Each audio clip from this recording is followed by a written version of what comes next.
राजीव दीक्षित जी, दम है तो राजीव दीक्षित पे वीडियो बनाकर दिखाओ, दम है तो उसकी फिलॉसफी का प्रचार करो, क्योंकि कोई यूट्यूबर हिंदुस्तान का राजीव दीक्षित पे और उनकी फिलॉसफीज पे इन डेप्थ वीडियो नहीं बना रहा है। सबको डर है। राजीव भाई दीक्षित को लगातार सुनता था मैं। ये तो राजीव दीक्षित की तरह बोलता है रे। राजीव दीक्षित का नाम लोगे, राजीव दीक्षित जी को किसने मारा? जिनके विरोधी भी जिनके चरित्र के बारे में स्वप्न में भी प्रश्न चिन्ह नहीं लगा सकते, ऐसा उज्जवल और धवल चरित्र राजीव भाई। राजीव दीक्षित जी, राजीव दीक्षित जी आप कह सकते हैं कि वो स्वामी विवेकानंद का एक रूप थे। जिस तरह से वो भारत की संस्कृति को ले जा रहे थे, उनको रहस्यमय तरीके से मौत हो गई राजीव दीक्षित जी को, कोई जाना ही नहीं क्या हो गया। जैसे मैं आपसे यही तो कह रहा हूँ कि आज हिंदुस्तान की बहुत बड़ी जनसंख्या को क्या चाहिए? उत्साह। बहुत सारी बीमारियां हैं जिनका कोई दवाई नहीं है, और मैं इस जो एलोपैथी है इस पर भी मैं आपसे चर्चा करूंगा। मैं राजीव भाई दीक्षित को लगातार सुनता था, मैं बड़ा उनसे हर बात पर सहमत रहता था। उनकी भी हत्या हुई इसीलिए। आप लोग किस बेवकूफी में फंसे हैं? क्वालिटी ऑफ लाइफ की बात करिए, क्वालिटी ऑफ प्रोडक्ट बेवकूफी की बातें हैं। ये बहुत गंभीर बात है जो मैं कह रहा हूं। क्वालिटी ऑफ लाइफ, जीवन का मूल्य, जीवन की गुणवत्ता, जीवन में उत्तमता, इसको समझिए।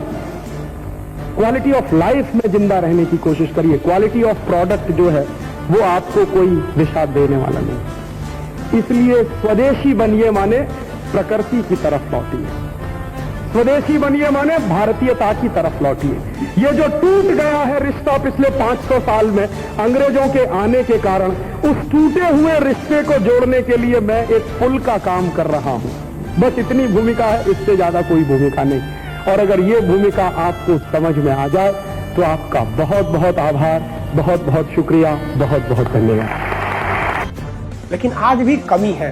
राजीव दीक्षित जी जैसे, स्वामी विवेकानंद, दयानंद सरस्वती, तो हमारे ईश्वर चंद्र विद्यासागर, ऐसे लोगों की बहुत कमी है आज के देश में। आज के देश में बहुत कम लोग ऐसे मिलेंगे जो देश के लिए मरते हैं। आजकल लोग अपनी पार्टी, अपनी धर्म, अपनी जाति, यही सब पे हो रहा है। लेकिन ये लोग जाति धर्म से ऊपर उठ गए। राजीव दीक्षित जी को तो हमको लगता है मल्टीनेशनल कंपनी वालों ने मरवा दिया।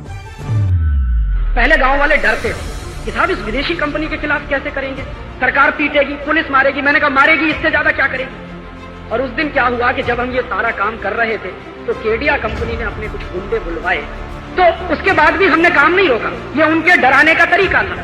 वो हमको धमकी दे रहे थे कि देखो तुमको मार डालेंगे। हमने कहा हमको मरने से डर ही नहीं लगता, तुम मारोगे क्या। और उसके बाद नतीजा निकला कि जब गोली चली तो गांव में और ज्यादा उत्साह फैला।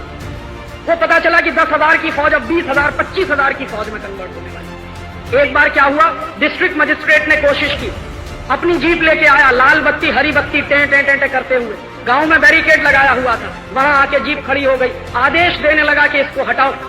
गांव की बहनें निकली और एक एक लठ उठाया, मार मार के कार के शीशे तोड़ भागे सब वहां से दुम दबा के। डीएम भागा, उसके पीछे पीछे उसका अर्दली भागा। और गांव वालों ने देखा कि हमारे सामने जब डीएम भाग सकता है तो दुनिया की कोई भी ताकत नहीं। अब इसकी नाम बदल के सरदार पटेल से नरेंद्र मोदी स्टेडियम हो गया। हालांकि किसी मतलब एग्जिस्टिंग प्रधानमंत्री के द्वारा ऐसा उद्घाटन मतलब थोड़ा सा ऑकवर्ड सा लगता है। लेकिन जो धरोहर वाली चीजें हो जाती हैं उसको स्वतंत्रता सेनानियों के नाम पे रहता तो ज्यादा बेटर रहता। जैसे चंद्रशेखर आजाद के नाम पे, भगत सिंह के नाम पे हो जाता तो ज्यादा अच्छा रहता। या हमारे जो समाज सेवी है, राजीव दीक्षित जी हो गए, स्वामी विवेकानंद हो गए, इन लोग के नाम पर रहता। जो भी सिस्टम में बैठे उन सबको मत छेड़ो इन युवाओं को, इनसे लड़ना बड़ा मुश्किल होगा। ये ऐसा इतिहास लिख देंगे जिसे पढ़ना बड़ा मुश्किल होगा। और मोदी जी याद रखिएगा, इतिहास आपके समय मत लिख दिया जाए यहाँ पर। और सबको कहते हैं भाई साहब आप ये आवाज उठाइए, क्योंकि इतिहास केवल आवाज उठाने वालों को याद रखा जाता है। जब देश गुलाम था ना, तो बड़े बड़े सिंहासन पे बैठे राजा महाराजा भी अंग्रेजों के तलवे चाटते थे। तलवे चाटने वालों को इतिहास में कोई जगह नहीं मिलता है। जगह उसी को मिलता है जो गलत के खिलाफ आवाज उठाता है। शुरू में 50 लोग कहते हैं अरे ये हो नहीं पाएगा, लेकिन मुझे लगता है कि अगर संकल्प शक्ति हो और मन में पवित्रता का भाव हो, आपका उद्देश्य बड़ा हो, समाज के हित में हो, तो जीत तो होती ही है। भले ही हमारी शक्ति कम है, आज कम है, कल अधिक हो जाएगी। और अधिक कैसे होगी? ऐसी छोटी लड़ाइयां लड़ते लड़ते किसी बड़ी लड़ाई की तैयारी हम करेंगे, ये कर रहे हैं। 1992 से हमने ये अभियान शुरू किया था, 1992 से अब तक इतना कर पाए हैं। हम 3-4 लोगों ने ये अभियान शुरू किया था, तब सब लोग कहते थे कि क्या फालतू का काम कर रहे हो, अच्छा खासा कैरियर छोड़ के इस तरह के काम में लग गए। परिवार वाले भी नाराज, रिश्तेदार वाले भी नाराज। हमने कहा ठीक है, आप नाराज रहिए, क्योंकि ये पशु बन के जिंदा रहना तो हमें मंजूर नहीं है कि हाय पैसा, हाय पैसा, हाय पैसा। पैसा जिंदगी का सब कुछ नहीं होता है, देश उससे बड़ा होता है, समाज उससे बड़ा होता है, संस्कृति बड़ी होती है।